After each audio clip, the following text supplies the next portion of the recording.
Assalamualaikum anak-anak. Waalaikumsalam, Pak. Apa kabar semuanya? Baik, Pak. Oke, pada pertemuan hari ini kita akan belajar teknik membaca ESKI 3R. Membaca apa? ESKI 3R. Iya, betul, teknik membaca ESKI 3R ya. Di sini ada yang udah tahu apa itu teknik membaca ESKI 3R? Belum, Pak. Oke, kalau gitu kita simak video yang akan Bapak tampilkan nih, supaya kalian tahu apa itu teknik membaca ESKI 3R. Baik, Pak.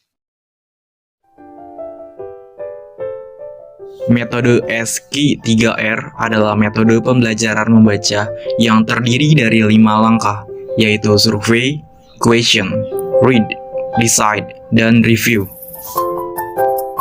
Tujuan metode ESKI 3R: 1. Untuk meningkatkan pemahaman atas isi bacaan. 2. Mempertahankan pemahaman tersebut dalam jangka waktu. Francis Robinson menggunakan metode belajar ESKI 3R untuk meningkatkan pemahaman dan ingatan jangka panjang. Ketika siswa-siswa Robinson menggunakan 3 langkah pertama, meneliti, bertanya, dan membaca, ternyata siswa memiliki tingkat pemahaman tinggi. Kemajuan ini tidak membuat Robinson bangga, karena dia tahu sekitar 80% dari apa yang dibaca akan lupa setelah 2 minggu. Sehingga, dari pengaruh tersebut, Robinson membangun 2 komponen terakhir, yakni menceritakan kembali dan mengulang. Tahapan metode ESKI 3R. Tahap prabaca ada 2 langkah, yaitu survei. Siswa diminta meneliti untuk judul, paragraf pertama, dan gambaran, kemudian membaca kata pengantar dan paragraf terakhir atau rangkuman. Di tahap ini, siswa hanya membaca judul dan ide utama untuk memberikan pembaca gambaran luas dari bacaan. Question. Setelah melakukan tahap survei, pada tahap ini siswa harus menggunakan informasi yang diperolehnya dari judul dan ide utama untuk menyusun pertanyaan. Tahap membaca ada 2 langkah, yaitu read. Tahapan membaca dilakukan oleh siswa untuk menemukan jawaban dari pertanyaan yang telah dibuatnya. Pada tahap ini, siswa harus mampu mengaplikasikan aktivitas membaca lompat, membaca layap, dan mengulang membaca bahan yang dibutuhkan untuk menjawab pertanyaan. Decide. Setelah siswa menemukan jawaban untuk setiap pertanyaan, siswa harus menyusun ringkasan ini, bacaan berdasarkan jawaban yang dibuatnya dengan menggunakan bahasa sendiri.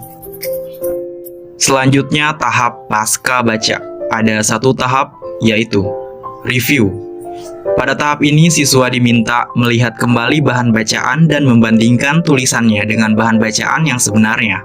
Jika terdapat kesalahan, siswa harus memperbaiki tulisannya sesuai isi bahan bacaan tersebut. Sudah paham belum apa itu teknik membaca ESKI 3R? Sudah, Pak. Oke, jadi ada beberapa tahapan ya yang harus dilakukan dalam teknik membaca ESKI 3R ini. Seperti yang sudah dijelaskan dalam video, ada survei, question, read, recite, dan review. Dalam penerapannya, kita memerlukan teks nih untuk dianalisis. Maka dari itu, Bapak akan bagikan teks kepada kalian semua.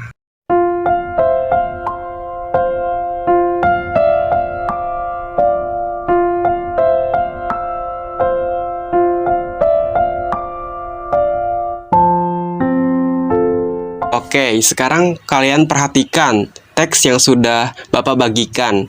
Itu adalah teks yang akan kalian baca menggunakan teknik membaca ESKI 3R.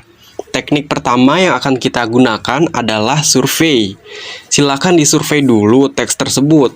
Dimulai dari judulnya dan bisa dilihat sekilas dari teks tersebut. Apa judulnya? Gempa Aceh, Pak. Oke, judulnya Gempa Aceh ya. Sekarang kita lanjut nih ke tahap selanjutnya, yaitu question atau bertanya. Kalian harus membuat pertanyaan terkait bacaan dari teks tersebut. Kalian bisa menerka kira-kira apa ya isi teks tersebut. Kalian bisa menulis terlebih dahulu apa kira-kira pertanyaan yang muncul setelah membaca sebuah teks yang judulnya itu Gempa Aceh. Sudah kira-kira dibuat pertanyaan? Sudah, Pak. Baik, siapa yang mau mengungkapkan pertanyaan apa yang muncul setelah kalian membaca judul teks tersebut? Saya, Pak. Oke, silahkan Dita. Saya mencatat 3 pertanyaan, Pak. Pertanyaan yang pertama, apa yang terjadi? Pertanyaan yang kedua, siapa yang terlibat dalam peristiwa atau yang terkena dampak peristiwa tersebut? Dan pertanyaan yang ketiga, mengapa hal itu bisa terjadi? Bagus Dita, ada lagi dari yang lain? Saya, Pak. Oke, silakan Amel. Saya juga mencatat 3 pertanyaan, Pak. Pertanyaan pertama, kapan peristiwa itu terjadi? Pertanyaan kedua, di mana peristiwa itu terjadi? Dan pertanyaan ketiga, bagaimana dampak setelah peristiwa itu terjadi? Baik, bagus banget Amel. Nah, karena kalian sudah mengetahui judul dan memiliki beberapa pertanyaan, sekarang kita akan lanjut nih ke tahap selanjutnya, yaitu read atau membaca. Kalian bisa membaca teks tersebut sekaligus mencari jawaban terkait pertanyaan yang telah kalian tuliskan. Sudah selesai? Sudah, Pak. Nah, jika sudah, pertanyaan saya untuk kalian semua, jika sudah membaca keseluruhan teks yang saya bagikan, apa judul teksnya? Gempa Aceh, Pak. Iya, betul, gempa Aceh ya. Nah, pertanyaan selanjutnya, ada berapa paragraf teks yang tadi saya bagikan? 7, Pak. Bagus. Iya, betul ya, ada 7 paragraf ya. Nah, tadi kan sudah ada nih 6 pertanyaan oleh Dita dan Amel. Di sini ada yang mau menjawab pertanyaan dari Amel dan Dita setelah kalian membaca teks yang sudah Bapak bagikan. Apakah pertanyaan dari Dita dan Amel ada jawabannya dalam teks tersebut? Ada yang mau menjawab dan menjelaskan? Saya mau menjawab pertanyaan dari Dita, Pak. Baik, silakan Angel. Pertanyaan pertama, apa yang terjadi?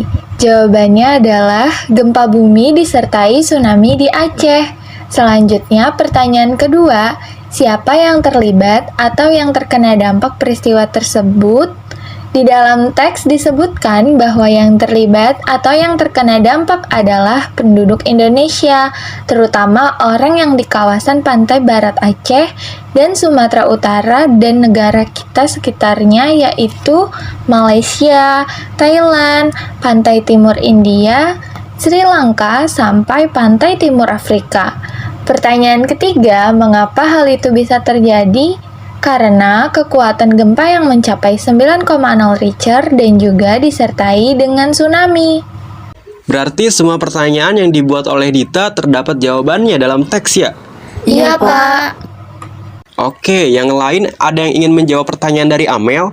Apakah pertanyaan dari Amel ada jawabannya di dalam teks? Saya, Pak. Oke, silakan Risma. Pertanyaan pertama, kapan peristiwa itu terjadi? Jawabannya adalah 26 Desember 2004 pada pukul 17:58 waktu Indonesia Barat. Pertanyaan kedua, di mana peristiwa itu terjadi? Peristiwa itu terjadi di sebelah barat Aceh dengan kedalaman 10 km. Pertanyaan terakhir, bagaimana dampak setelah gempa terjadi? Di dalam teks dijelaskan bahwa gempa ini mengakibatkan gelombang laut setinggi 9 meter. Kekuatan gempa pada penghujung tahun 2004 ini mencapai 9,0 Richter. Gempa bumi yang disertai gelombang tsunami ini merupakan bencana yang mengakibatkan kematian terbesar sepanjang sejarah. Di Indonesia, gempa menelan lebih dari 126.000 korban jiwa. Puluhan gedung hancur oleh gempa utama, terutama di kawasan Meulaboh dan Banda Aceh di ujung Sumatera. Di Banda Aceh, sekitar 50% dari semua bangunan rusak terkena tsunami.